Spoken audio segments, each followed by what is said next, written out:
नमस्कार। मैं सरोज कुमारी, सह आचार्य राजनीति विज्ञान, गवर्नमेंट कॉलेज नोहर। आज हम बीए पार्ट थर्ड के पेपर सेकंड के अंतर्गत टॉपिक पढ़ेंगे आर्थिक तथा सामाजिक परिषद। इन दिनों हम बीए पार्ट थर्ड के संयुक्त राष्ट्र संघ टॉपिक पढ़ रहे हैं, उसके अंग पढ़ रहे हैं। तो आज का हमारा बिंदु है आर्थिक तथा सामाजिक परिषद, जो संयुक्त राष्ट्र संघ का अंग है। आज हम इसके संगठन और कार्य आदि के बारे में पढ़ेंगे। आर्थिक तथा सामाजिक परिषद इस धारणा पर आधारित है कि अंतर्राष्ट्रीय शांति केवल राजनीतिक विवादों के समाधान पर ही निर्भर नहीं करती, बल्कि आर्थिक, सामाजिक तथा अन्य समस्याओं के समाधान पर भी निर्भर करती है। यानी आर्थिक तथा सामाजिक परिषद इस सिद्धांत पर निर्भर करती है, इस सिद्धांत पर आधारित है कि अंतर्राष्ट्रीय शांति केवल राजनीतिक विवादों के समाधान से ही स्थापित नहीं होती, बल्कि आर्थिक, सामाजिक और अन्य समस्याओं का समाधान अगर हो जाता है तब भी राजनीतिक समस्याएं या अन्य समस्याएं हल हो सकती हैं। तो अंतर्राष्ट्रीय शांति के लिए अन्य समस्याओं का समाधान भी उतना ही आवश्यक है जितना कि राजनीतिक और सैनिक समस्याओं का। एक विचारक हैं डलेस के शब्दों में, आर्थिक और सामाजिक समस्याएं युद्ध के अंतर्निहित कारण हैं। कहते हैं आर्थिक और सामाजिक समस्याएं युद्ध के अंतर्निहित कारण हैं, यानी जो निहित होते हैं, पर्दे के पीछे काम करते हैं, वो आर्थिक और सामाजिक समस्याएं होती हैं। उनका समाधान अगर हो जाए तो राजनीतिक और सैनिक समस्याएं ही पैदा नहीं हो। तो इस विचार को लेकर के आर्थिक सामाजिक परिषद का गठन किया गया कि राष्ट्रों के मध्य सामाजिक, आर्थिक, स्वास्थ्य और अन्य क्षेत्रों में सौहार्दपूर्ण संबंध, सांस्कृतिक आदि क्षेत्रों में सौहार्दपूर्ण संबंध होने चाहिए, ताकि राष्ट्रों के मध्य भाईचारा और प्रेम इतना हो जाए कि युद्ध करने की आवश्यकता ही न हो। अब देखते हैं कि संगठन किस प्रकार के है, संरचना किस प्रकार का है आर्थिक तथा सामाजिक परिषद का। तो प्रारंभ में सदस्यों की संख्या 18 थी। प्रारंभ में आर्थिक सामाजिक परिषद के सदस्यों की संख्या 18 हुआ करती थी, जो 1973 के बाद 54 हो गई है। आज 54 ही है। शुरू में सदस्यों की संख्या 18 हुआ करती थी, जो अब 1973 के पश्चात इसके सदस्यों की संख्या 54 हो गई है, 54 हो गई है। यह एक स्थायी संस्था है, यानी एक स्थायी संस्था है। सभी सदस्य एक साथ जाते नहीं है इसके, परंतु इसके 1/3 सदस्य प्रतिवर्ष पद मुक्त होते रहते हैं। यह एक स्थायी संस्था है और इसके 1/3 सदस्य प्रतिवर्ष पद मुक्त होते रहते हैं। इस प्रकार प्रत्येक सदस्य की अवधि 3 वर्ष होती है। प्रत्येक सदस्य का कार्यकाल 3 वर्ष हो जाता है, यानी एक स्थायी संस्था है ये। और इसके 1/3 सदस्य प्रतिवर्ष पद मुक्त होते रहते हैं और प्रत्येक सदस्य का इस प्रकार से कार्यकाल 3 वर्ष का होता है। जहां तक मतदान प्रक्रिया का सवाल है, तो प्रत्येक राज्य को, प्रत्येक सदस्य को एक मत देने का अधिकार है। एक ही प्रतिनिधि इसमें भाग लेता है और निर्णय साधारण बहुमत से लिए जा सकते हैं। आर्थिक तथा सामाजिक परिषद में प्रत्येक राष्ट्र का एक ही वोट होता है और निर्णय साधारण बहुमत से लिए जा सकते हैं। जहां तक सत्र का सवाल है कि सत्र कब होता है, तो इसका अधिवेशन जो है यह प्रतिवर्ष 5 सप्ताह का एक सत्र आयोजित करती है। आर्थिक तथा सामाजिक परिषद प्रतिवर्ष 5 सप्ताह का एक सत्र आयोजित करती है। इन सत्रों को बारी बारी से न्यूयॉर्क और जेनेवा में आयोजित किया जाता है, यानी एक वर्ष न्यूयॉर्क में और अगले वर्ष फिर जेनेवा में आयोजित किया जाता है। तो मुख्य तौर पे इसका सत्र जो है वर्ष में एक बड़ा सत्र होता है 5 सप्ताह का, और एक बार वो न्यूयॉर्क में होता है, फिर अगले साल जेनेवा में आयोजित होता है। अब देखते हैं आर्थिक तथा सामाजिक परिषद के कार्य एवं शक्तियां क्या हैं। पहला है, यह अंतरराष्ट्रीय आर्थिक, सामाजिक, सांस्कृतिक, शैक्षिक, स्वास्थ्य तथा संबंधित मामलों पर अध्ययन कर सकती है तथा इस विषय में महासभा, संयुक्त राष्ट्र के सदस्यों तथा विशिष्ट अभिकरणों को रिपोर्ट दे सकती है। यानी आर्थिक सामाजिक परिषद का प्रमुख कार्य है अंतर्राष्ट्रीय आर्थिक, सामाजिक, सांस्कृतिक, शैक्षिक, स्वास्थ्य और संबंधित मामलों पर अध्ययन करना और इस विषय में महासभा को या संयुक्त राष्ट्र संघ के सदस्यों को या विशिष्ट अभिकरणों को रिपोर्ट दे सकती है। पहला कार्य। दूसरा महत्वपूर्ण कार्य आता है, यह सबके मानवीय अधिकारों तथा मौलिक स्वतंत्रताओं के आदर तथा लागू करने के लिए संस्तुति दे सकती है। यानी इसका उत्तरदायित्व संपूर्ण विश्व में मानव अधिकारों और मानवीय स्वतंत्रताओं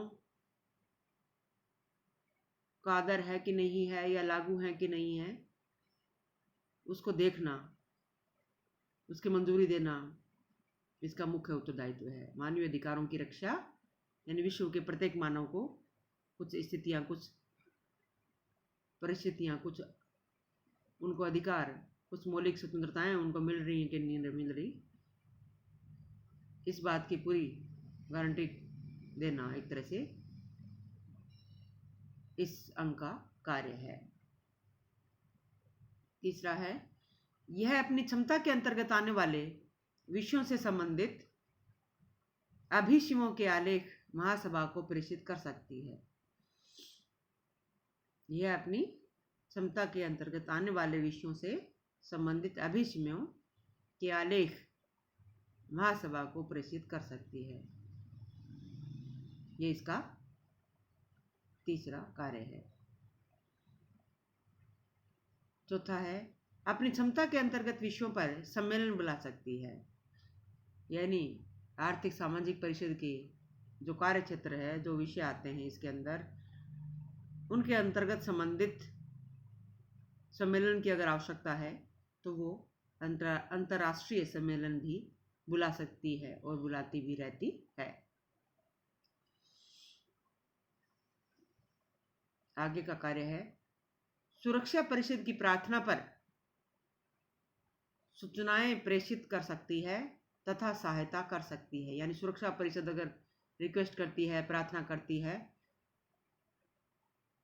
कोई सूचनाओं की, तो वो सूचनाएं ये प्रेषित कर सकती है और इस प्रकार से सुरक्षा परिषद की सहायता कर सकती है, उसके कार्यों में सहयोग करती है।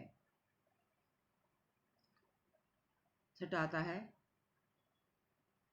यह परिषद महासभा की संस्तुतियों के पालन हेतु वह सब कार्य संपादित कर सकती है जो इसकी क्षमता के अंतर्गत हैं। महासभा के निर्देशों के पालन हेतु वे सभी कार्य कर सकती है जो कि इसकी क्षमता के अंतर्गत हैं। यानी महासभा द्वारा दिए गए समस्त कार्य ये करती है जो कि इसकी क्षमता के अंतर्गत हों।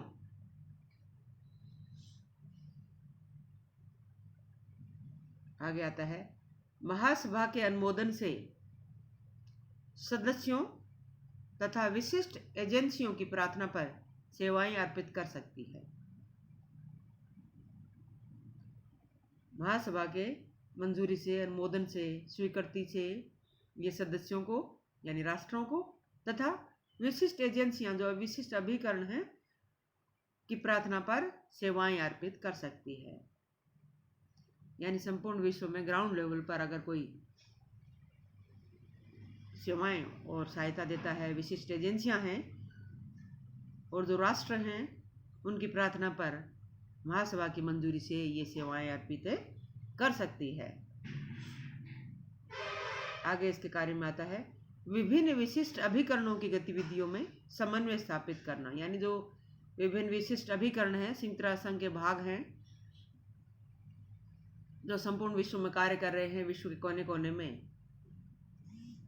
अंतर्राष्ट्रीय क्षेत्र पे सेवा कर रहे हैं, उनकी गतिविधियों में अगर कोई समस्या है, कोई तनाव है, तो उसमें समन्वय स्थापित करना, सामंजस्य स्थापित करना जो महत्वपूर्ण कार्य है वो आर्थिक और सामाजिक परिषद करती है।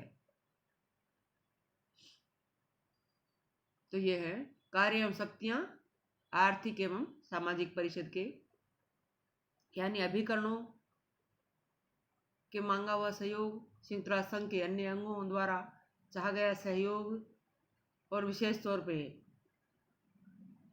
जो आता है महासभा द्वारा दिए गए सभी कार्य, महासभा, सुरक्षा परिषद, अन्य अंगों द्वारा दिए गए सभी कार्य आर्थिक तथा सामाजिक परिषद करती है। तो आर्थिक सामाजिक परिषद एक महत्वपूर्ण अंग के रूप में कार्य कर रही है। जहाँ तक इसके कार्यों के मूल्यांकन का सवाल है, तो मुख्य तौर पे दो बिंदु की ओर अपन ध्यान आकर्षित कर सकते हैं जो अब तक की इसकी उपलब्धि रही हैं। इस परिषद तथा विशिष्ट समितियों के तत्वाधान में एशिया, अफ्रीका और लैटिन अमेरिका के पिछड़े हुए देशों को दी गई आर्थिक और तकनीकी सहायता तथा मानवीय अधिकारों की घोषणा प्रमुख सफलताएं हैं। यानी इसकी सफलताओं का मूल्यांकन अगर किया जाए, देखा जाए, तो हम पाते हैं कि विभिन्न विशिष्ट अभिकरणों के माध्यम से तथा इस संस्था के माध्यम से जो एशिया, अफ्रीका और लैटिन अमेरिका के गरीब देशों, पिछड़े हुए देशों की जो आर्थिक और तकनीकी सहायता की गई है, विश्व के कोने कोने में तकनीकी विशेषज्ञ सहयोग कर रहे हैं, कार्य कर रहे हैं संयुक्त राष्ट्र संघ के माध्यम से, तो वो आर्थिक सामाजिक परिषद का ही मुख्य तौर पे उसमें योगदान है। तो कमज़ोर देशों को आर्थिक सहायता दी है, तकनीकी सहायता दी है, विशेषज्ञ सहयोग दिया है, उनकी आर्थिक अवस्था में सुधार हुआ है उनके सहयोग से। और जो और योगदान इसका माना जा सकता है वो है मानवीय अधिकारों के संबंध में इसने जो सफलता अर्जित की है। मानवीय अधिकार विश्व के कोने कोने में आज उपलब्ध होने लगे हैं, पहले की अपेक्षा स्थिति में सुधार हुआ है, उसका एक बहुत बड़ा योगदान संयुक्त राष्ट्र संघ का भी है और इसके अभिकरणों का भी है, और जिसमें मुख्य तौर पे इसका जो अंग है आर्थिक सामाजिक परिषद एक मुख्य भूमिका निभाता रहा है। तो इस प्रकार से हमने आज आर्थिक तथा सामाजिक परिषद जो संयुक्त राष्ट्र संघ का अंग है, इसके संगठन, कार्य आदि पर चर्चा की, और हम पाते हैं कि विभिन्न जो समस्याएं हैं उनका समाधान केवल राजनीतिक विवादों के हल से ही संभव नहीं, इसके अंतर्निहित कारणों में आर्थिक और सामाजिक कारण भी होते हैं, सांस्कृतिक कारण भी होते हैं। उनका समाधान हो जाए तो राजनीतिक और सैनिक समस्याएं ही उपस्थित न हों। धन्यवाद।